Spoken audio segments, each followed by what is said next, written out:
The ongoing battle of the blooms here in Southwest Florida. Algae blooms. But this could soon be a thing of the past thanks to a new approach. Wink News reporter Claire Galt shows us how it works.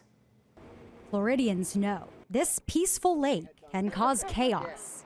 When Lake Okeechobee's water levels get too high, like they are right now, the Army Corps of Engineers springs into action and begins discharging the water. When water is discharged from Lake Okeechobee, it does have the nutrients in it that are one factor of creating the algae blooms.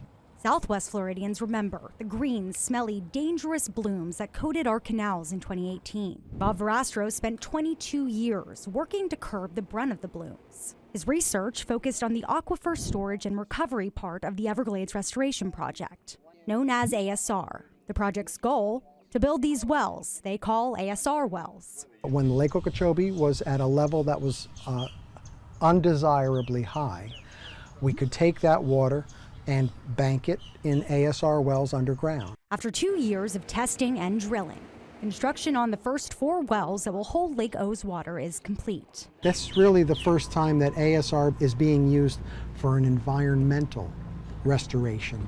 Almost all of the other ASR facilities that are in operation are systems that have been providing drinking water for drinking water utilities, whereas the idea with this ASR project is that it truly is involved in trying to restore the ecosystem of Lake Okeechobee and provide protection and restoration to the Caloosahatchee estuary and the St. Lucie estuary.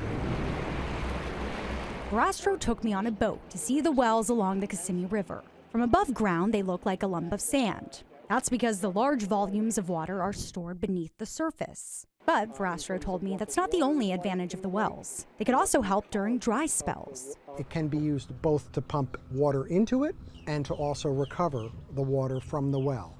But getting to that point takes a lot of testing and a lot of research. Drilling and constructing the wells is just the first step. There's going to be several years of baseline monitoring before we actually even begin to operate the wells, so that we have a firm understanding of what is happening in the environment before we actually begin affecting the environment with the wells. Verastro told me it could be 4 to 5 years before they're ready. But he told me the wells are worth the wait.